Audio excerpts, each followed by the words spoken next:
Rok po návrate z Mongolska som dokončil tretiu časť výletu. Po návšteve centrálnej a západnej časti som zamieril do Gobi.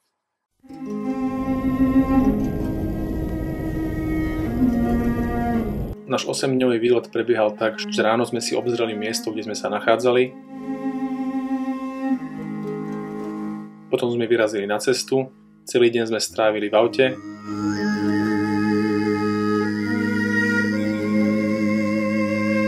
Niekedy okolo obeda náš šofér zastal a kým nám navaril obed, tak my sme sa v okolí prechádzali.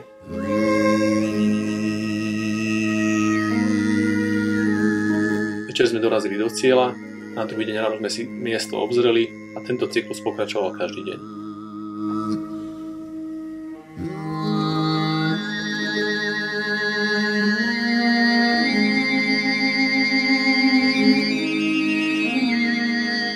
Cestou sme navštívili mestá, ako je napríklad toto.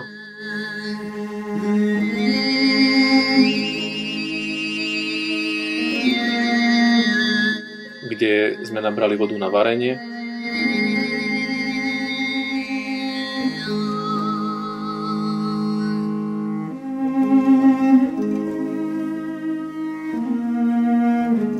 Jeden deň to bol obed v kopcoch a hneď druhý v púšti medzi ťavami.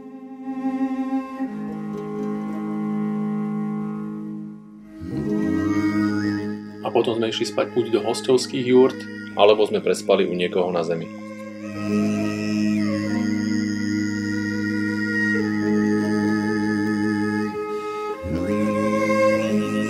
Druhé miesto, ktoré sme navštívili, sa nazýva Ongi. Je to údolie, v ktorom sa nachádzalo voľakedy veľa kláštorov a bývali v ňom stovky mníchov. Po návšteve Rusov tu však zostali iba ruiny a hrstka mníchov.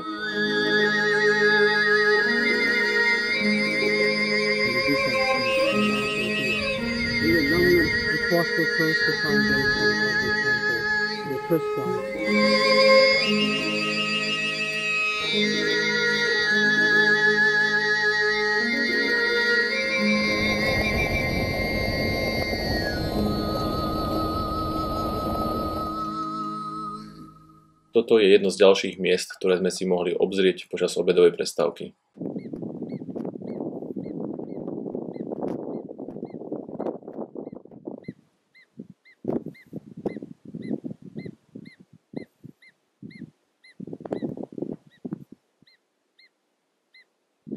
Čo sa mi páčilo na Gobi najviac, je, že pokiaľ nefúkal vietor, tak tu bolo absolútne ticho.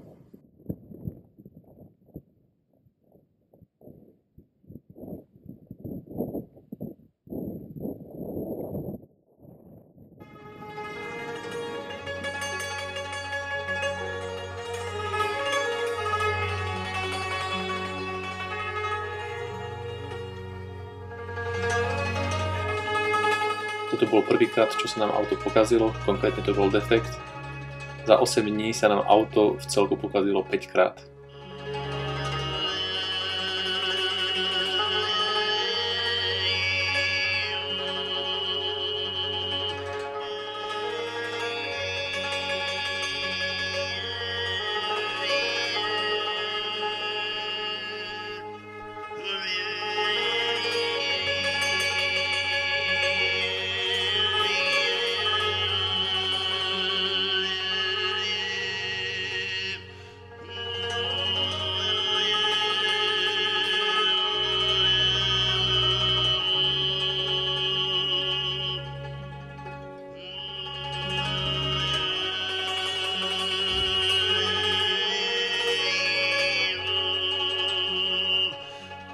Toto miesto, ktoré kvôli červenej farbe nazývajú ohnivými útesmi, je známe tým, že tu pravidelne nachádzajú vykopávky dinosaurov.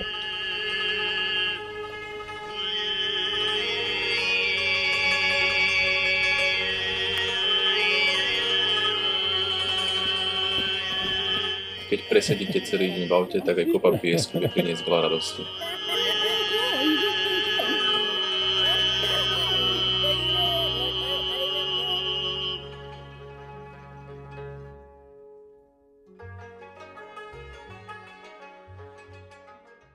Večer sme prichádzali k piesočnej dune ale keďže sme zmeškali západ slnka, tak som si ráno pristal a ešte za tmy som vyšiel hore, aby som si pofotil východ slnka.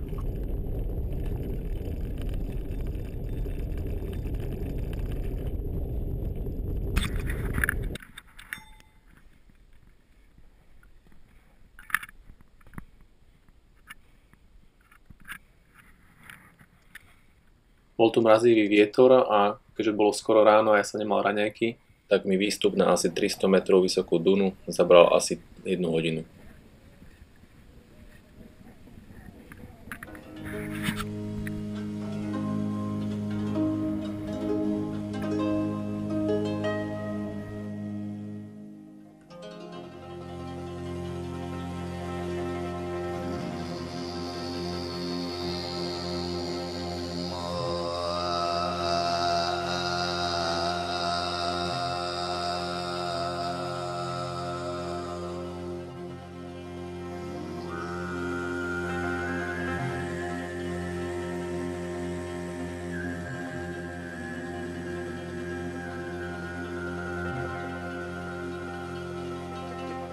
Táto najdlhšia duna v Gobi má na dĺžku vyše 100 km, na šírku niekedy cez 10 km a v najvyššom bode dosahuje okolo 200-300 metrov.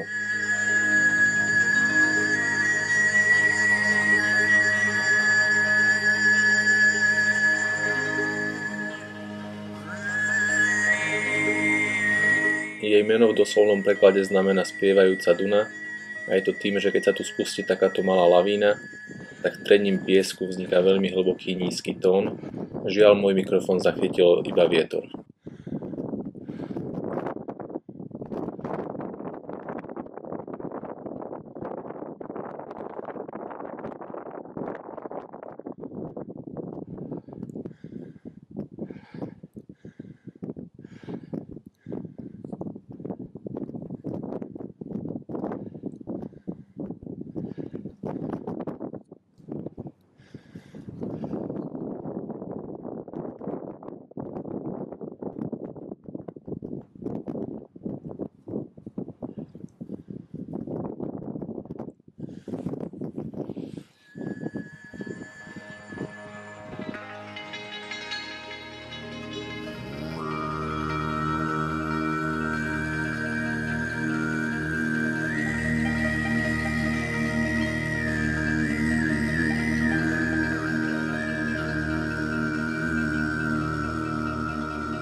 Výstup na Dunu bolo utrpenie, ale tých pár hodín, ktoré som tu strávil, bol pre mňa jeden z najkrajších zážitkov. Dolu som zbehol za pár minút a bol to čistý pôžitok a na konci som sa cítil šťastný ako malé dieťa.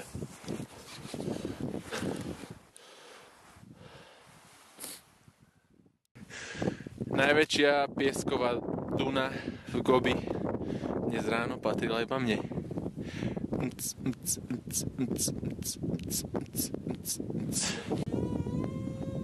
Tu v diaľke vidíte mojich kamarátov. A kým zišli dole, tak ja som si vysypal piesok a náš veľmi napomocný sprievodca mi zatiaľ urobil raňajky.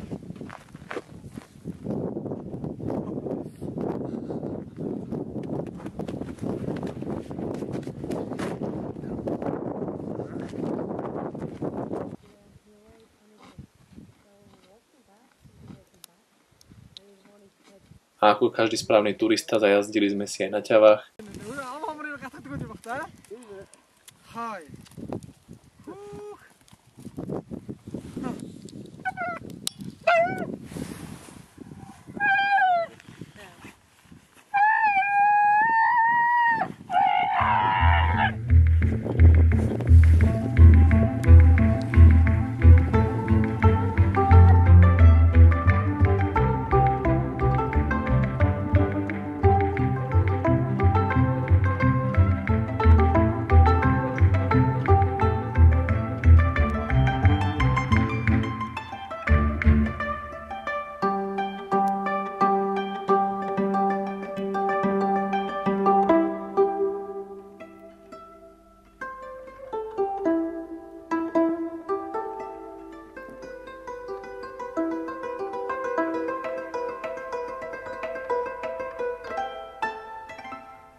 Chvíľu sme sa pozerali, ako domáci balia jurtu pri sťahovaní na zimné stanovište a pár minút potom sme vyrazili ďalej.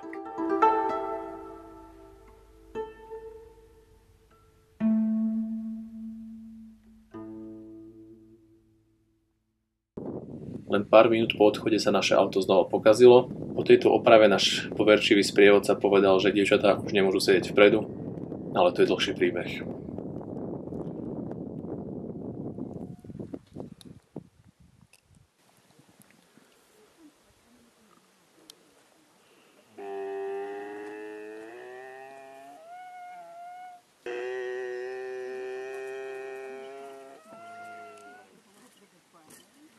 Takto nejak vyzerá Gobi, trochu trávnatá plocha, za ňou piesočná duna a v pozadí hory pokryté snehom.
Ráno sme boli na piesočnej dune a večer o zhruba 200 km ďalej už zasnežených kopcoch.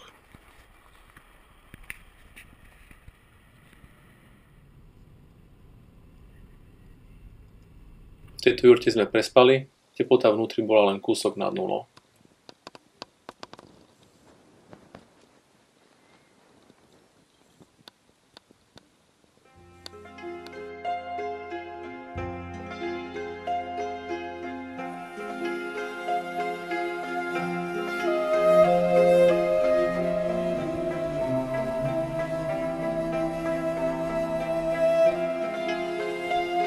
Tu sme prichádzali do rokliny, ktorá sa volá Jolin Am, alebo tiež Orlia dolina,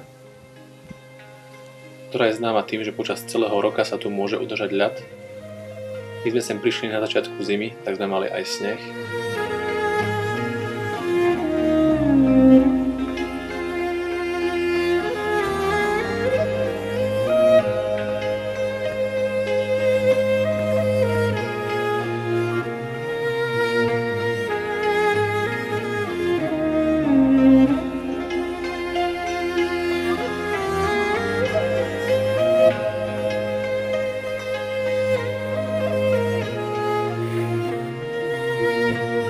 Nedá mi nepovedať, že tieto zábery boli natočené v strede púšti.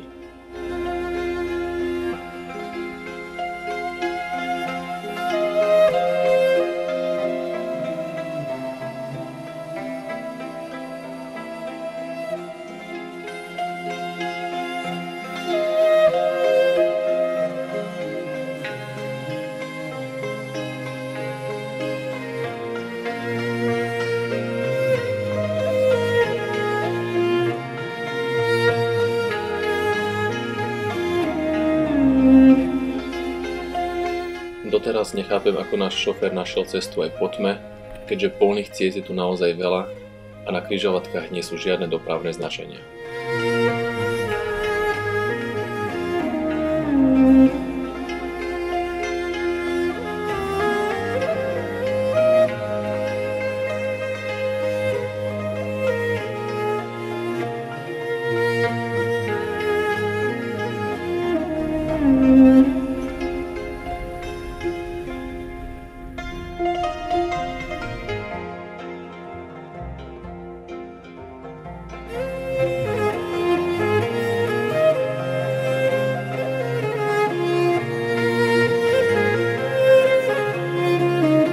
Na tomto útese bolo krásne vidno sedimenty bývalého morského dna.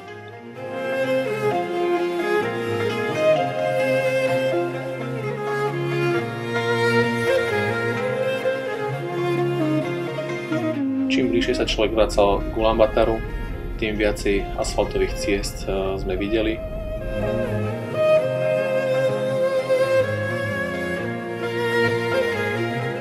A občas sme v diaľke videli stáda divokých zvierat.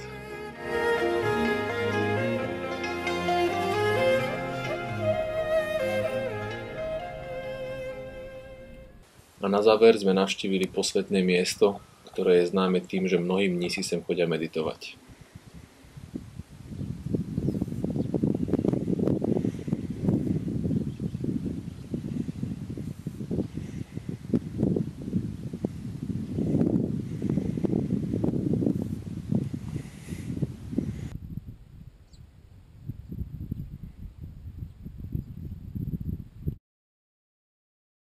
Na záver sa chcem poďakovať bratovi za jeho animácie a kresby a samozrejme všetkým ľuďom, ktorí ma v Mongolsku sprevádzali.